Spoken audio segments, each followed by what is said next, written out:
Irmão, abra sua Bíblia em Romanos capítulo 16, versos de 17 a 20. Nós estamos expondo Romanos já há um bom tempo, há um longo tempo. Passamos por todas as passagens desta magnífica carta, dessa exposição do Evangelho segundo Paulo.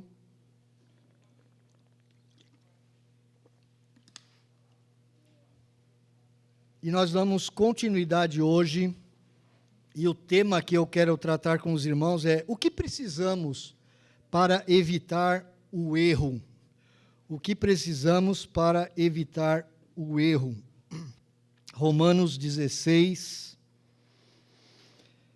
versos de 17 a 20. Estamos chegando próximo do final. Temos mais 2 pregações em Romanos.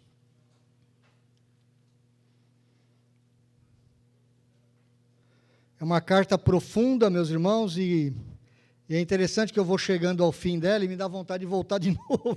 Claro que eu não vou fazer isso, né? Porque parece que ela é inesgotável e a gente fica lembrando de tantas coisas, fala, puxa, ainda tinha mais coisa para dizer. Vamos ler, irmãos. Aliás, eu vou ler e os irmãos me acompanhem. Rogo-vos, irmãos, que noteis bem aqueles que provocam divisões e escândalos, em desacordo com a doutrina que aprendestes. Afastai-vos deles, porque esses tais não servem a Cristo, nosso Senhor, e sim a seu próprio ventre. E com suaves palavras e lisonjas enganam o coração dos incautos. Pois a vossa obediência é conhecida por todos. Por isso, me alegro a vosso respeito, e quero que sejais sábios para o bem e simples para o mal. E o Deus da paz, em breve, esmagará debaixo dos vossos pés a Satanás. A graça de nosso Senhor Jesus seja convosco. Meus irmãos, é muito claro para qualquer cristão, até no início da sua vida cristã, que a verdade do cristianismo ela é totalmente diferente e contestada por adeptos de outras religiões, filosofias e cosmovisões. Isso é muito claro. Os budistas, os muçulmanos, os hinduístas, os animistas, os marxistas, os ateus e assim por diante, eles propagam ensinos e visões de mundo completamente antagônicas ao cristianismo e nós não temos dúvida alguma a respeito disso. As linhas divisórias entre essas filosofias, cosmovisões ou religiões e o cristianismo estão bem definidas. E nós temos clareza com relação a isso. No entanto, a Igreja de Cristo, ela tem sofrido ao longo da sua história um outro inimigo. E esse inimigo, muitas vezes, não está fora da igreja. Ele está dentro das igrejas, que são os falsos mestres. Pessoas dentro das igrejas que afirmam ser cristãs, mas que se desviam de alguma forma, de alguma verdade essencial do Evangelho. Falsos mestres sempre atormentaram a Igreja de Cristo. Isso acontecia já desde os primórdios. Você vê esses falsos mestres sendo identificados aqui no Novo Testamento. E o que Paulo nos diz nesses versos, principalmente do verso 17 a 19, pode nos ajudar a identificar esses falsos mestres e lidar com eles, uma vez que os tenhamos identificado. Então, nós precisamos primeiro identificar esses falsos mestres. Antes de entrar no texto em si, eu quero lhes dizer algo importante. Muitos estudiosos, quando olham para esse texto aqui, eles acham estranho Paulo estar falando de falsos mestres nesse momento da carta. Porque ao longo de toda a exposição de Romanos, ele não havia falado diretamente de falsos mestres. Aliás, ele está em Corinto, ele não conhece a igreja de Roma.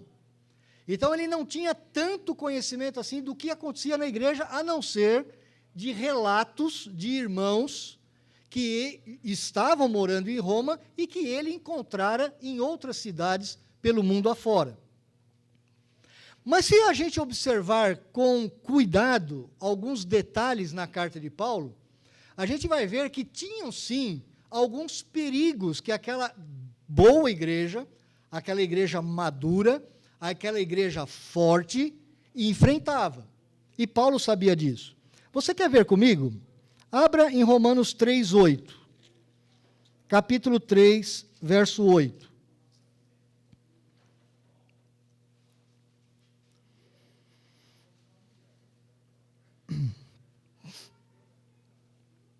O texto que eu vou ler agora, ele deixa muito claro que Paulo está preocupado agora com uma heresia, com um erro. E esse erro, normalmente, é quando você acrescenta ao evangelho da graça alguma coisa para a pessoa ser salva. Alguns judeus, cristãos, mas de origem judaica, haviam questionado Paulo ao longo das suas exposições e suas pregações nas várias cidades. Paulo já sabia disso.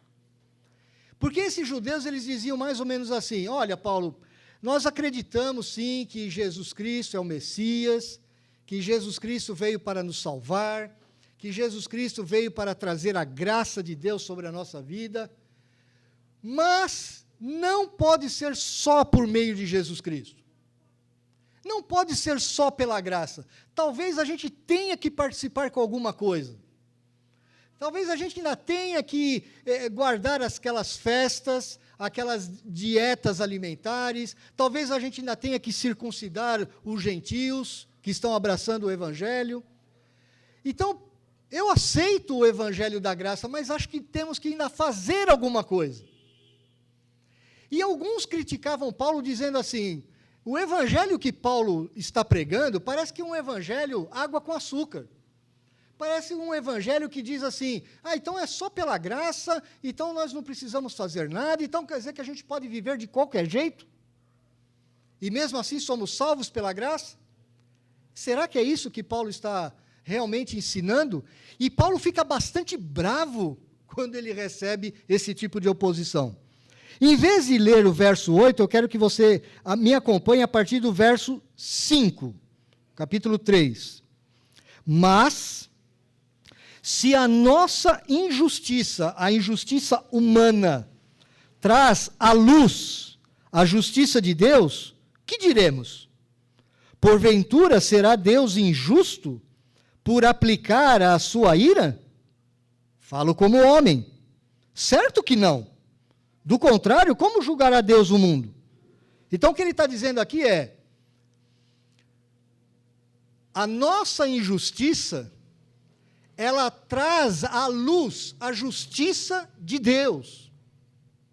Então, alguns estavam perguntando assim: então por que Deus então se ira contra a humanidade? Então, não será Deus injusto por aplicar a sua ira, então? Então, Deus está sendo injusto.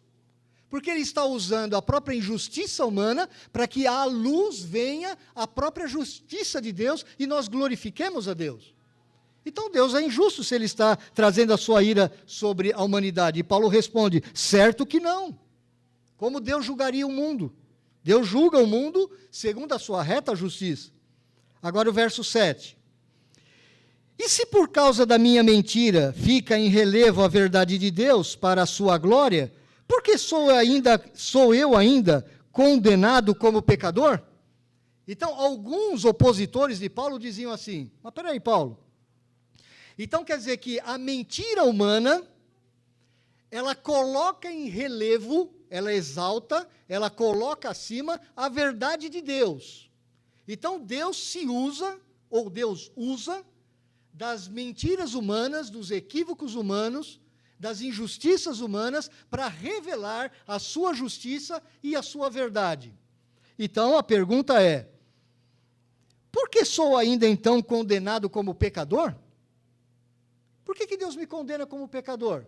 Se Ele mesmo usa a minha mentira para fazer relevante, para ser vista a verdade de Deus. E no verso 8, ele diz assim, de forma mais enfática: e por que não dizemos, como alguns caluniosamente afirmam que o fazemos, pratiquemos males para que venham bens? A condenação destes é justa. O verso 8, Paulo está dizendo aqui o seguinte: alguns estavam falando assim para Paulo: Paulo, então quer dizer que esse evangelho da graça que você está falando, que quanto maior o pecado, mais abundante é a graça, então quer dizer que quanto mais erros eu fizer, quantos mais pecados eu fizer, mais bens eu vou receber. É isso, Paulo? E, na verdade, Paulo não estava dizendo isso. Mas os mestres falsos, os falsos mestres que andavam pelas igrejas, estavam caluniosamente afirmando que Paulo estava fazendo isso. Pratiquemos males para que venham bens. Então, quanto mais pecado você cometer, mais graça de Deus na sua vida, mais bem será sobre a sua vida. E Paulo é bem duro aqui, ele diz: a condenação destes é justa. Você quer ver mais? Romanos 6, verso 1. Bem semelhante ao que nós vimos no capítulo 3. Bem semelhante.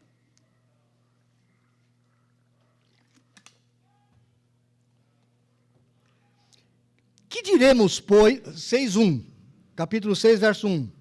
Que diremos, pois? Permaneceremos no pecado para que seja a graça mais abundante? De modo nenhum. Como viveremos ainda no pecado nós, os que para ele morremos? Então, algumas pessoas, alguns desses falsos mestres estavam acusando Paulo de que então nós devemos permanecer no pecado para que a graça seja mais abundante. E Paulo está dizendo: de jeito nenhum. Como que nós permaneceremos no pecado, nós que para o pecado morremos com Cristo? E no verso 15: e daí? Havemos de pecar porque não estamos debaixo da lei e sim da graça? De modo nenhum. Porque alguns estavam dizendo: bom, já que nós estamos debaixo da graça e não estamos mais debaixo da lei, então vamos pecar. Vamos viver de qualquer jeito. Então, Paulo tinha os seus opositores, sim, ele tinha os seus falsos mestres. Talvez eles não estivessem ainda instalados em Roma, mas ele sabia do perigo que aquela igreja corria. Porque esses falsos mestres, meus irmãos, eles não vêm de fora, eles estão dentro das igrejas. A mensagem de Paulo sobre os falsos mestres reitera quase sempre tudo aquilo que está escrito no Novo Testamento sobre essas pessoas. É como que fosse um perfil padrão, um jeito único de ser desses falsos mestres. Eles têm erros de doutrina, principalmente eles erram na doutrina. E veja, meus irmãos, nós ficamos expondo aqui durante várias semanas aqueles problemas entre os crentes fortes e os crentes fracos. Capítulo 14 até o capítulo 15, verso 13. Fizemos pelo menos umas 4 pregações só sobre aquele problema que havia em Roma. O que Paulo está dizendo aqui não é simplesmente uma interpretação diferente de algumas coisas dentro da igreja.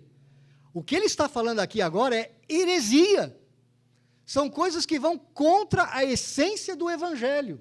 Se você lembrar, o crente forte era aquele crente que dizia assim: eu não preciso guardar dias festivos de Israel, eu não preciso circuncidar os meus filhos, eu não preciso deixar de comer carne de porco, eu não preciso deixar de comer carne de coelho, eu não preciso seguir aquela dieta alimentar judaica que está lá em Levítico.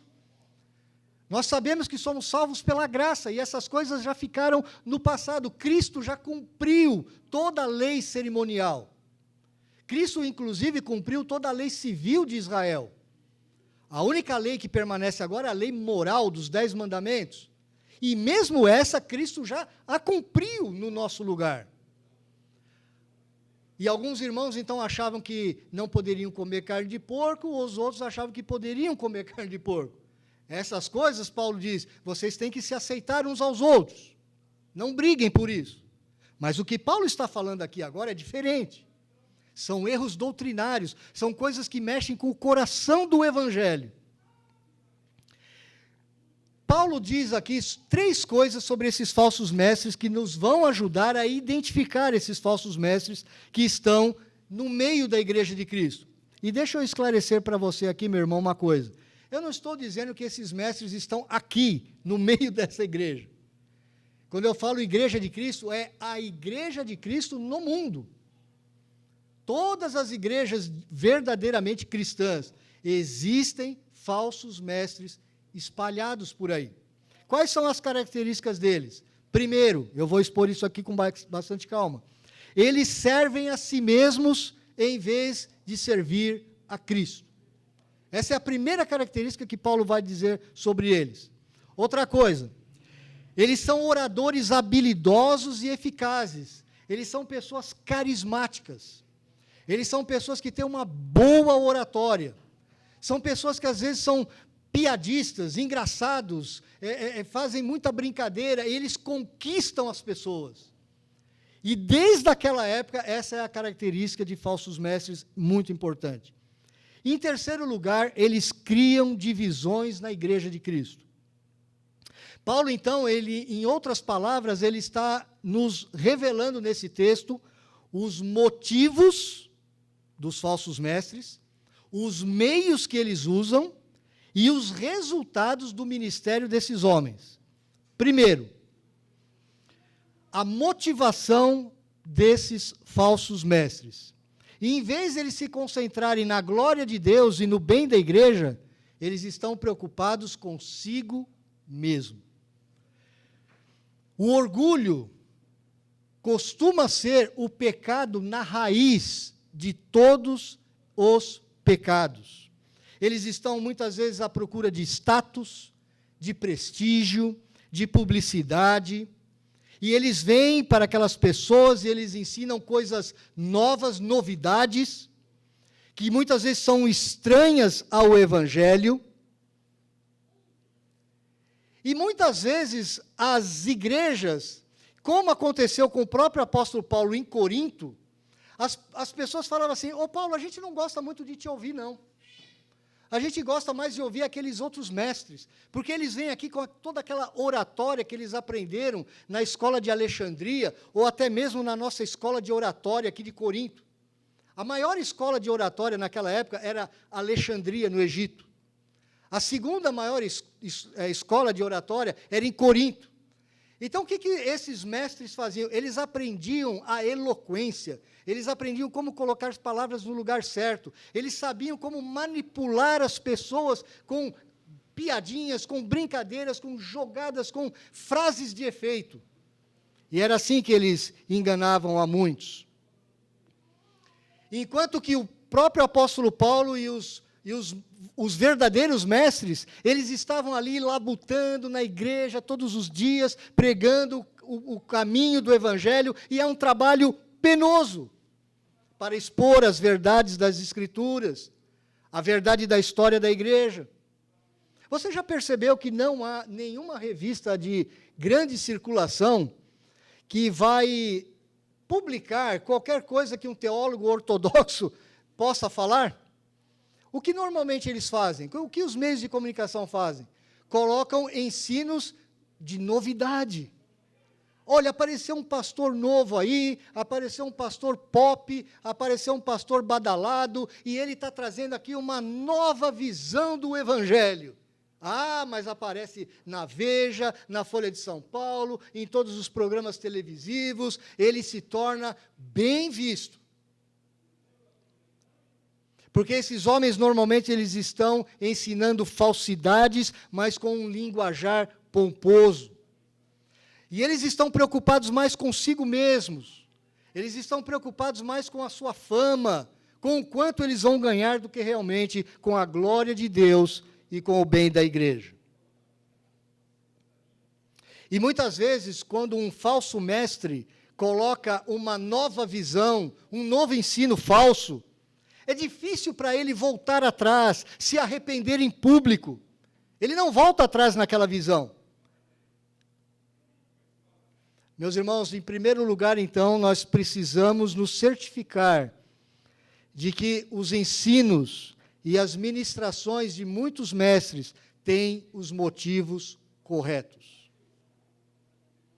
Se o motivo daquele mestre não for a glória de Jesus, se o motivo daquele mestre não for o bem da igreja, primeiro sinal é um falso mestre.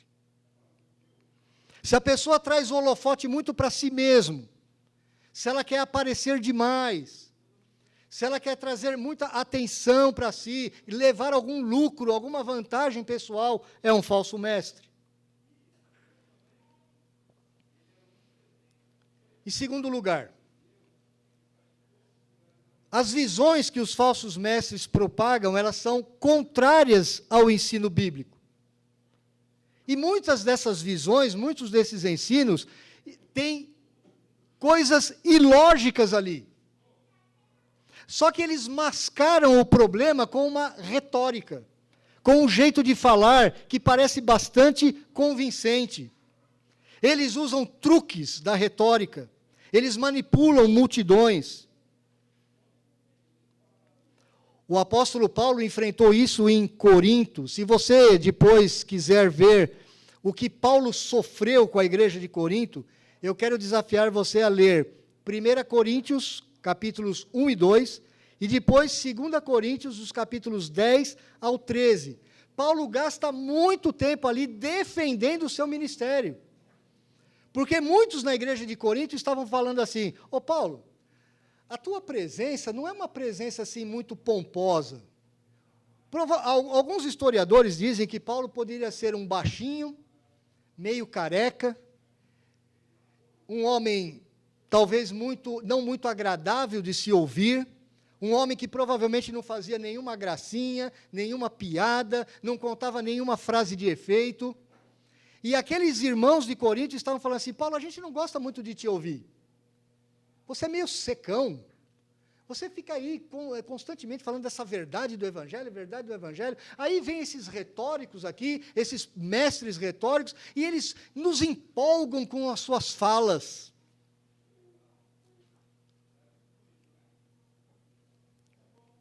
Paulo está dizendo para aqueles irmãos: cuidado com essa apresentação habilidosa desses falsos mestres.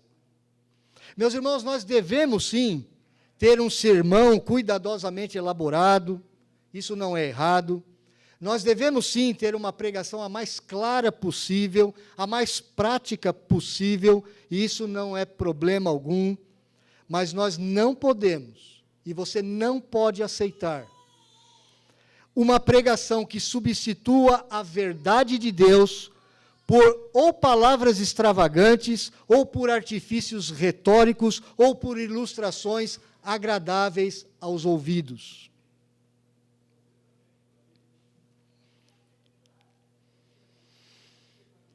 Algumas vezes eu fico espantado com alguns irmãos. Eu encontro irmãos antigos, pessoas que estão na fé há muitos anos. E aí, de repente, a pessoa me fala assim: olha, eu estou lendo esse livro aqui. Eu falei: meu Deus, meu irmão, por que você está lendo esse livro? Ah, mas o pastor é muito agradável, ele tem uns ensinos aqui muito legais. Eu falei: mas irmão, está cheio de heresia aí dentro. Você não percebeu isso, não? Augusto Nicodemos, que a maioria dos irmãos conhece, ele conta uma história muito engraçada. Ele diz que uma vez uma irmã entrou em contato com ele e falou assim: olha, pastor, tem 2 pastores que eu realmente admiro muito aqui no Brasil. Um é o senhor e o outro é o Edir Macedo. Ele olhou e falou assim, o quê? Minha irmã, ou você não entendeu o Edir Macedo, ou você não me entendeu. Porque você não tem como colocar o Augusto Nicodemos do lado do Edir Macedo. São teologias completamente diferentes. Um extrapola a Escritura, sai fora da Escritura, e o Augusto Nicodemos prega a Escritura. Como é que uma pessoa pode chegar e falar assim, olha, tem dois pastores que eu admiro muito, Augusto Nicodemos e Edir Macedo.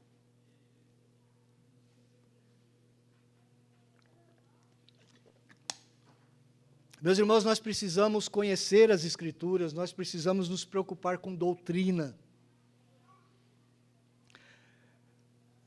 Você precisa avaliar o que está sendo dito nas TVs, nas rádios, na escola dominical, na internet, no YouTube, aqui mesmo. Você precisa ser capaz de avaliar o conteúdo. A sua base de avaliação tem que ser o conteúdo e não somente o estilo. Às vezes, os falsos mestres, eles têm estilos muito envolventes. Alguns são até divertidos de ouvir, mas eles disfarçam a falta de verdade com palavras suaves. O próprio apóstolo Paulo, ele usa a seguinte expressão: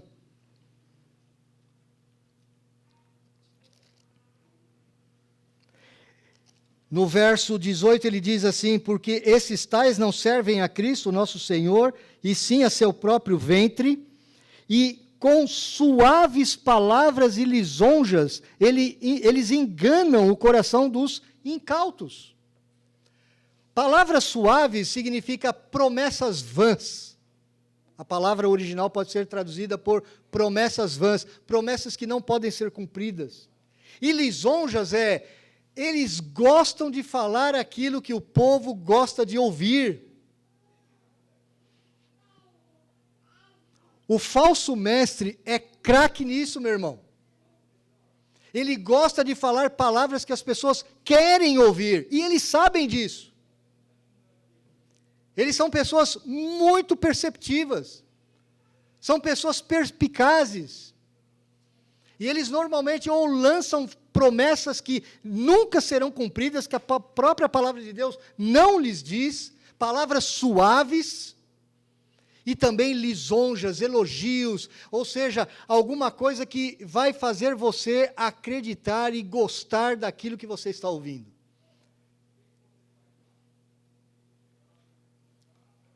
E ele usa a palavra enganam o coração dos incautos. Sabe o que significa a palavra incauto?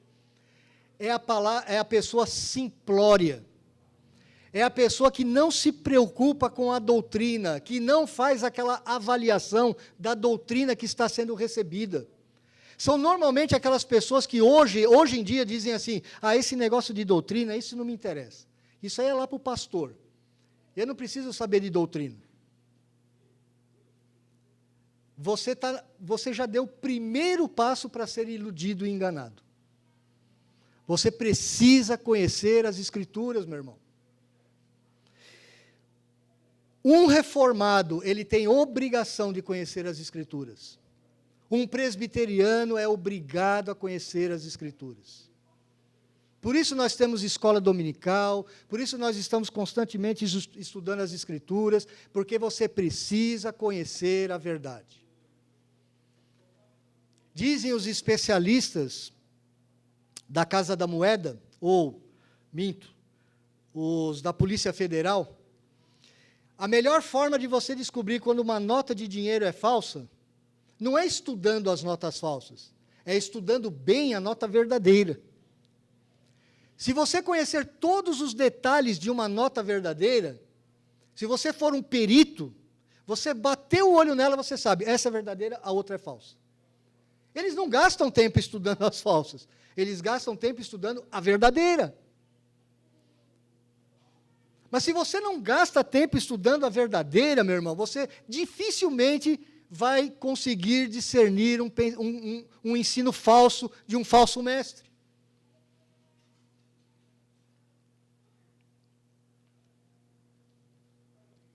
Terceiro motivo, ou o resultado disso, É claro, meus irmãos, que divisões dentro das igrejas, elas podem ser criadas quando você, por exemplo, prega a verdade do Evangelho.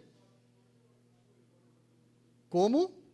Então quer dizer que quando você prega a verdade do Evangelho, você cria divisões? É estranho isso? Abra comigo em Mateus capítulo 10.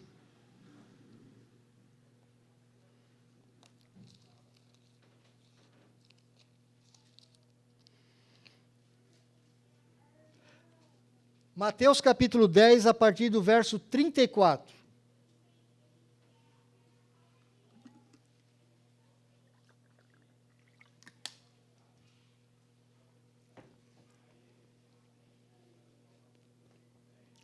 Palavras do Senhor Jesus Cristo. Mateus 10, a partir do verso 34. Não penseis que vim trazer paz à terra. Eu não vim trazer paz, mas espada. Pois vim causar divisão entre o homem e seu pai, entre a filha e sua mãe, e entre a nora e sua sogra. Assim, os inimigos do homem serão os da sua própria casa. Quem ama seu pai ou sua mãe mais do que a mim, não é digno de mim. Quem ama seu filho ou sua filha mais do que a mim, não é digno de mim. E quem não toma sua cruz e vem após mim, não é digno de mim. Quem acha sua vida, perdê-la. Quem todavia perde a vida por minha causa, achá-la. O que Jesus está dizendo aqui é muito simples. Quando ele proclama o Evangelho, dentro de uma mesma família, uns crerão e outros não crerão. Os que crerão estão com ele. Os que não crerão estarão contra Jesus e contra o seu próprio parente. Jesus, ele não traz somente paz à terra, ele traz divisões, sim. Porque o próprio Evangelho divide os crentes dos incrédulos. Aliás, o próprio texto, você, por favor, vá em Mateus 19, 29. Mateus, você está em Mateus aí? Continue nele, Mateus 19, 29.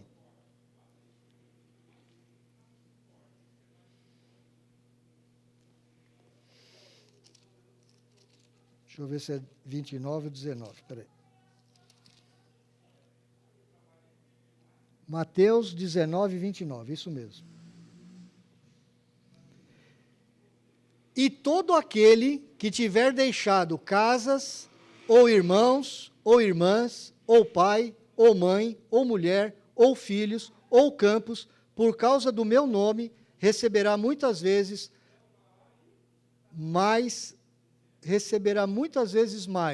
e herdará a vida eterna. O que Jesus está falando aqui é radicalmente a mensagem do Evangelho. Se você quiser seguir a Jesus, você tem que entender que Jesus não é mais um detalhe na sua vida. Jesus não é mais um departamento na sua vida. Jesus não é mais uma caixinha do seu armário. Jesus é a razão da sua vida. E se você tiver que deixar pai, mãe, filhos, até mulher, se você tiver que deixar qualquer coisa que se opõe à sua fé por amor a Cristo, você deve deixá-lo.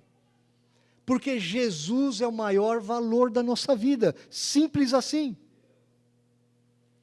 Quando um pastor chega numa igreja dividida, uma igreja que mistura ensinos, normalmente esse pastor vai ter problemas.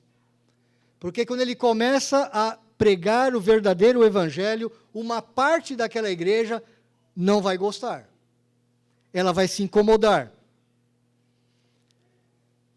E isso aconteceu com Jesus, isso aconteceu com Paulo, isso aconteceu com Pedro, isso aconteceu com todos os apóstolos, e até hoje acontecem. Mas os falsos mestres, meus irmãos, eles não causam esse tipo de divisão. Eles causam outra divisão. Eles pegam uma doutrina essencial do Evangelho e eles a distorcem. Como, por exemplo, esses opositores de Paulo em Roma. Eles estavam dizendo para Paulo, Paulo, não é possível o homem ser salvo somente pela graça. Porque se é só pela graça, então quer dizer que eu posso viver de qualquer jeito, eu posso pecar, e Paulo está constantemente dizendo, de modo nenhum. Quem realmente é salvo pela graça do Evangelho, ele não vai querer continuar no pecado, porque ele está morto para o pecado. Quantos falsos mestres hoje no meio do povo de Deus, meus irmãos? Não, venha para essa igreja tal, porque essa igreja aqui vai ter a bênção, essa igreja aqui vai ter esse algo especial que você precisa. Olha, você precisa crer em Cristo, mas você precisa também usar a roupa desse jeito, ou daquele jeito, ou você precisa ter um tipo de linguajar, ou você precisa pular o montinho de sal, ou você precisa colocar o copo d'água em cima da televisão, ou você precisa pagar promessa, ou você precisa orar no monte, você precisa fazer mais alguma coisa, porque só crer no Evangelho não é o suficiente. Você não pode tomar Coca-Cola, você não pode tomar café, você não pode, aos sábados, fazer isso ou fazer aquilo. Há muitos ensinamentos assim, meus irmãos, muitos ensinamentos.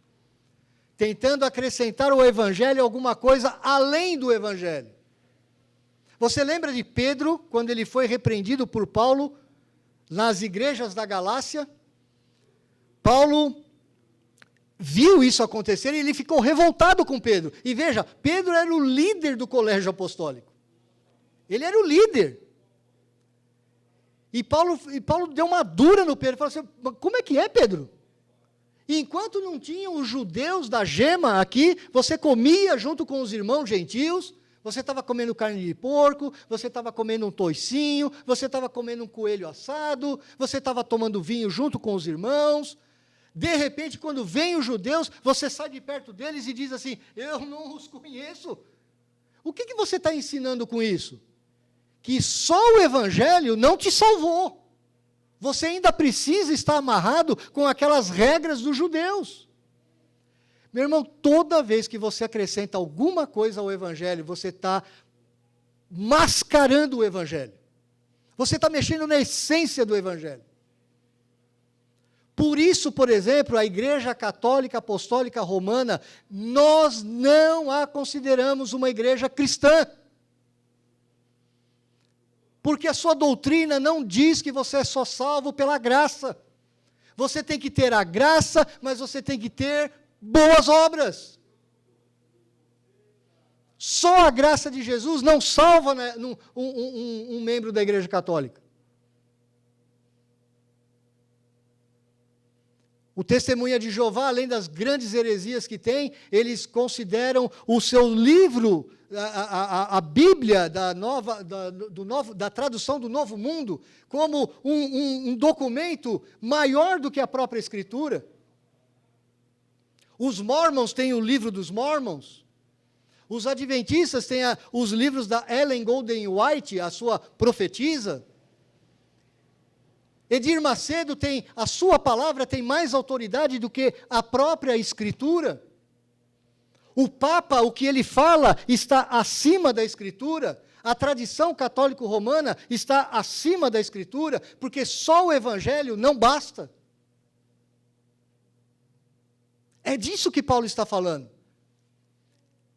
Outro dia eu ouvi uma irmã, está certo que essa irmã ainda é nova na fé, ela tem uns 10, 15 anos na fé, é uma pessoa que não estuda as Escrituras, não participa da escola dominical, e ela me disse assim, mas pastor, tem uns padres na Igreja Católica que parece que eles são diferentes, o padre Marcelo Rossi, o padre Fábio de Mello, e falou um terceiro nome que eu não lembro. Esses padres são diferentes, eles parecem pastores. Parece que eles estão falando a verdade. Tem uma linguagem diferente. Os cânticos são diferentes. Parece que eles incentivam a ler a Bíblia.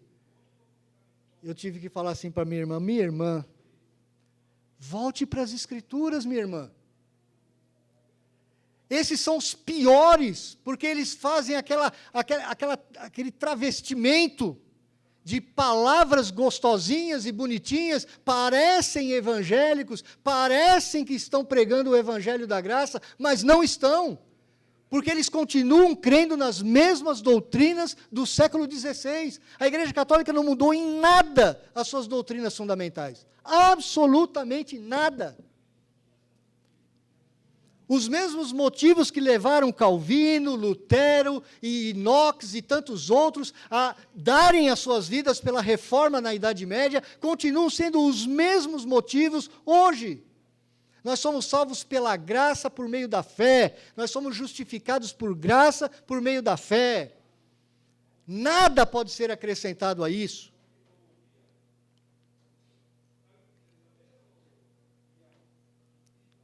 Normalmente, esses falsos mestres, eles vão conquistando os seus adeptos e eles acabam criando divisões no meio da igreja de Cristo. Quero que você volte para Romanos, o texto que nós estamos expondo. Romanos 16.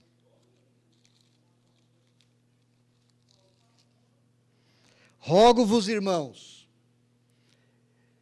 que noteis bem aqueles que provocam divisões e escândalos em desacordo com a doutrina que aprendestes. Afastai-vos deles. Afastai-vos deles. Não é para ter comunhão com eles. Você lembra do Romanos 14 até 15 e 13? Ele dizia assim: irmãos, vocês podem ter pontos de vista diferentes sobre questões secundárias, e essas não devem dividir os irmãos. Vocês devem andar juntos. Mas quando você fala sobre falsa doutrina, falso ensino, aquelas verdades essenciais do Evangelho, aquilo que os apóstolos estão ensinando, quando você vê algum cheiro de heresia, saia correndo, afaste-se deles.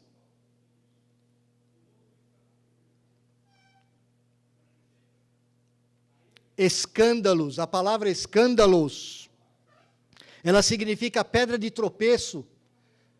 Pessoas que colocam obstáculos no teu crescimento cristão, em direção ao Evangelho. Preste atenção. Note esses irmãos, note, pois, irmãos, noteis bem, ele não chama esses irmãos, aqueles que provocam divisões e escândalos em desacordo com a doutrina que vocês aprenderam dos apóstolos. Afastai-vos deles. Porque esses homens não servem a Cristo, nosso Senhor, e sim ao seu próprio ventre, ao seu estômago. Hoje, quando nós falamos de emoções, de desejos, nós falamos a respeito do coração, não é mesmo? A nossa sociedade, ela associa sentimentos e desejos ao coração. Na antiguidade não era assim. Eles consideravam os intestinos, as tripas, o centro das emoções. E não é muito ilógico, não. Você já viu quando você fica com medo? O que primeiro mexe? A sua barriga. Quando você fica muito feliz, às vezes até o coração dispara, mas a sua barriga também mexe. Então, na antiguidade, é uma expressão que quer dizer a pessoa que está focada, centralizada nos seus desejos mais básicos, de alimentação, de alegria, de satisfação, desejos carnais. O que ele está dizendo aqui é simplesmente, eles não estão preocupados com o Senhor Jesus Cristo, eles estão preocupados com seus apetites carnais, com seus desejos mais animalescos. Eles estão preocupados mais com os sentimentos, aquele friozinho na barriga, aquelas sensações gostosinhas. Eles estão preocupados consigo mesmos. Eles não estão preocupados com Cristo. E com suaves palavras e lisonjas enganam o coração dos simples, das pessoas despreparadas, das pessoas que deixam a doutrina para lá. Eu não preciso de doutrina, eu não preciso de ensino, mas Paulo está dizendo aqui, você precisa saber a doutrina. Porque como é que você vai avaliar alguém que está ensinando em desacordo com a doutrina que você aprendeu, se você não sabe doutrina? Mas há uma esperança aqui, meus irmãos, há uma esperança e uma advertência séria. No verso 20, preste atenção. E o Deus da paz, em breve esmagará debaixo dos vossos pés a Satanás. Que coisa estranha. Paulo, de repente, colocar essa expressão. O Deus da paz em breve esmagará Satanás sob os seus pés. E você lembra de Gênesis 3, verso 15, aquela promessa que o Senhor dá, e na verdade ele está falando para a serpente: um descendente da mulher vai esmagar a tua cabeça, enquanto você vai morder o seu calcanhar ou ferir o seu calcanhar. Ele estava falando já ali em Gênesis 3,15, a respeito do sacrifício de Jesus Cristo na cruz do Calvário. Deixa eu te falar uma coisa que talvez você não tenha percebido ao longo de toda essa exposição de Romanos. É a primeira vez na carta de Paulo aos Romanos que Paulo fala sobre Satanás. Depois de mais de 15 capítulos, é a primeira vez que Paulo fala sobre Satanás. O que significa isso, meus irmãos? O verdadeiro ensino, ele está mais preocupado em pregar o evangelho do que realmente criar em você o medo de Satanás. E parece que alguns pregadores, alguns falsos mestres, eles dão mais ibope para Satanás do que para o próprio Deus e para o próprio evangelho de Cristo. Alguns amigos meus dizem assim para mim: Pedro, eu fui numa igreja tal que o pastor ficou meia hora falando de Satanás, que Satanás ia arrancar o meu dinheiro, que Satanás ia arrancar a minha felicidade, que se eu não desse o dízimo, o Satanás ia fazer isso, que o Satanás estava na minha casa, que o Satanás estava na minha mulher, que o Satanás ficava pendurado no lustre, que Satanás ficava ocupando lugares na minha casa. Meia hora, Pedro. Paulo passou mais de 15 capítulos, agora, pela primeira vez, ele vai falar de Satanás. Nós precisamos compreender o evangelho de Cristo. Os 15 capítulos anteriores são pura doutrina cristã. Ele fala sobre justificação pela fé, união com Cristo, ele fala sobre santificação, ele fala que nós não estamos mais debaixo da lei, ele fala do ser cheio do Espírito Santo, ele fala sobre escatologia, ele fala sobre o pecado da humanidade, a ira de Deus, ele fala sobre doutrinas fundamentais do Evangelho.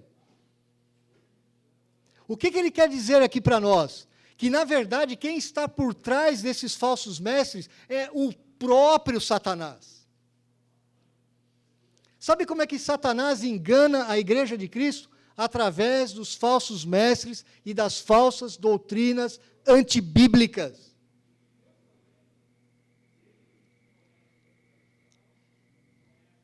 Quando eu vejo, por exemplo, Edir Macedo sustentando e defendendo o aborto, claramente, que o aborto é uma forma de nós escolhermos o que podemos fazer com o nosso próprio corpo. Quando ele coloca aquele quipá judaico, quando ele se veste com aquelas roupas de um sacerdote judeu, quando ele constrói aquele templo de Salomão e coloca aquela grande arca, quando ele ensina que a sua igreja é o único jeito de você prosperar e parar de sofrer, eu digo para mim mesmo: aí está um falso mestre enviado por Satanás. E engana milhões de pessoas. Nunca me esqueço.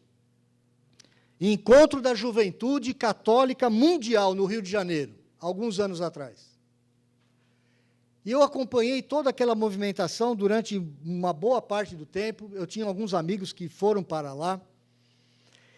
Realmente, jovens do mundo inteiro vieram para o Rio de Janeiro. Foi uma preparação, assim, fantástica. Muito bem feita. E eu estava ansioso para ver o que aquele Papa pregaria para aquela juventude que estava ali, aos milhares nas praias do Rio de Janeiro, e sendo televisionado para mais de 2 bilhões de pessoas no mundo. Eu fiquei imaginando: meu Deus, Que oportunidade que esse homem tem para falar do Evangelho de Cristo, que só Cristo salva, que é pela fé, é pela graça que nós somos salvos, que nós precisamos nos arrepender dos nossos pecados, que nós precisamos voltar para a palavra de Deus. Que oportunidade!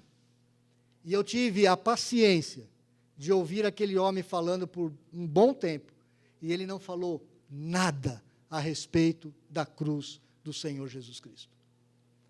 E eu só pude dizer, vai aí, mais um servo de Satanás.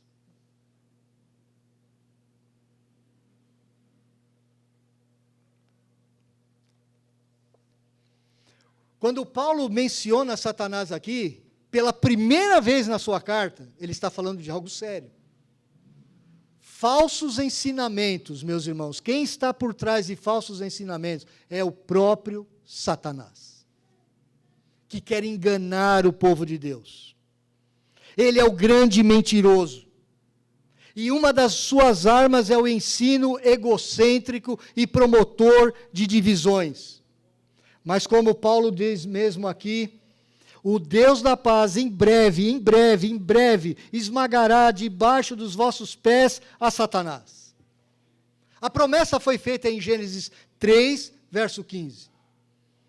Satanás foi derrotado juridicamente na cruz do Calvário. Ali na cruz, o Senhor Jesus Cristo tirou todo o seu poder de enganar e iludir as nações. Ali na cruz, o Senhor Jesus Cristo o venceu definitivamente, juridicamente. Tirou todos os seus argumentos. Ele foi vencido na cruz do Calvário. Quando você, meu irmão cristão, quando você obedece a Cristo, quando você segue o Evangelho de Cristo, quando você se recusa a ouvir os ensinamentos de Satanás, você mais uma vez está esmagando a cabeça da serpente.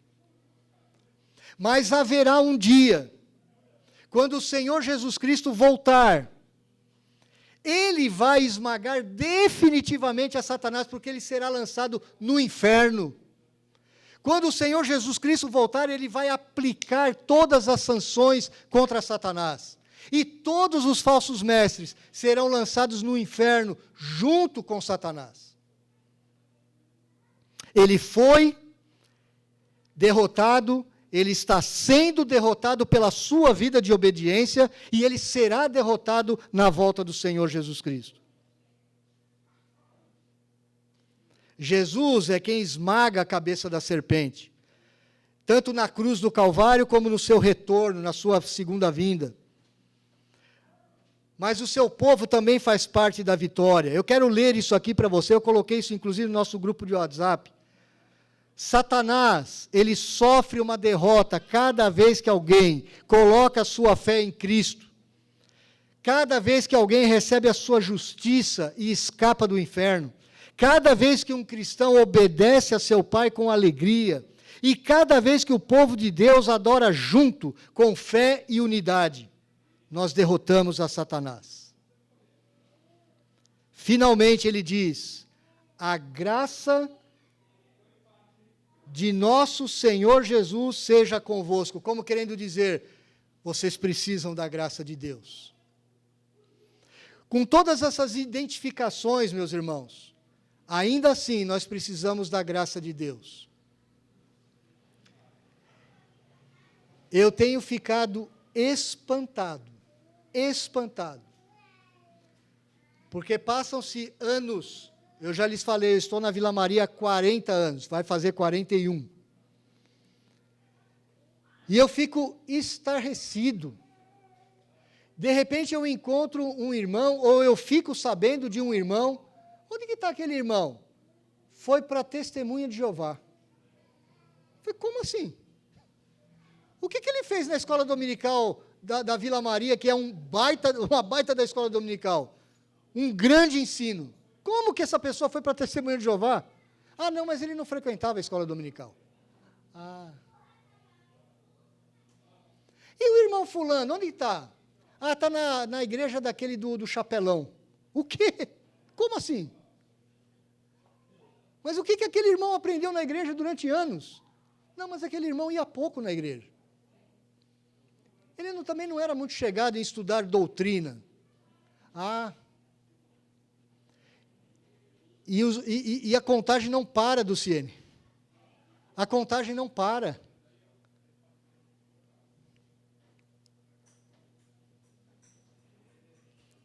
Meus irmãos, a mensagem de Paulo aqui é para nós sermos vigilantes. Vigie. Estude a palavra de Deus. Se concentre na palavra de Deus. Segundo, se separe de falsos ensinos. Às vezes eu encontro irmãos que...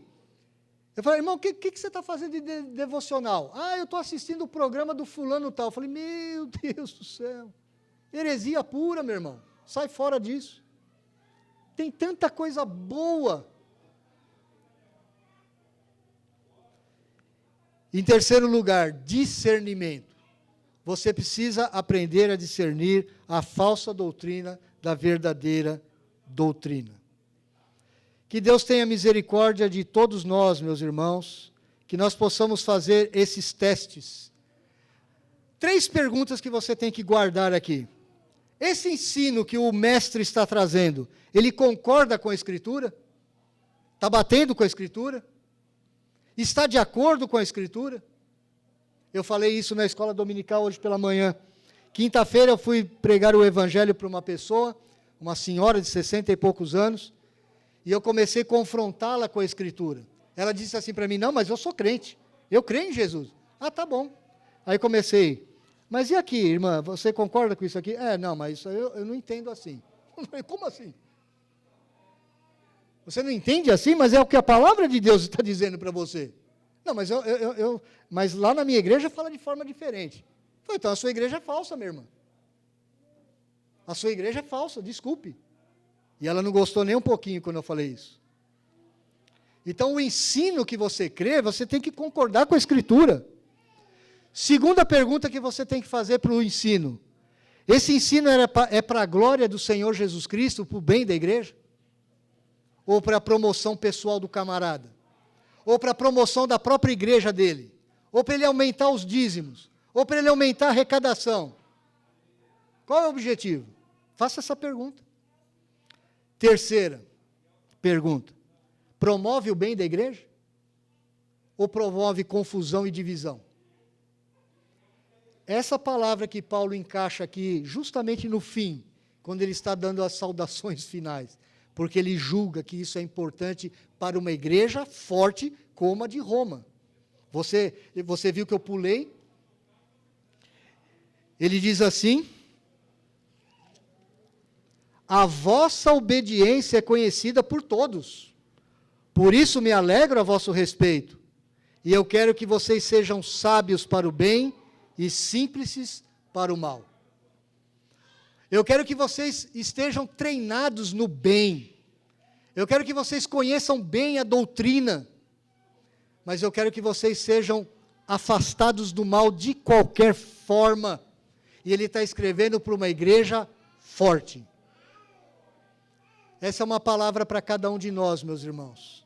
Dedique-se às Escrituras, para que eu não veja você, alguns dos irmãos, talvez daqui a anos, seguindo doutrinas falsas, guiadas por Satanás. Deus tenha misericórdia da nossa vida, oremos.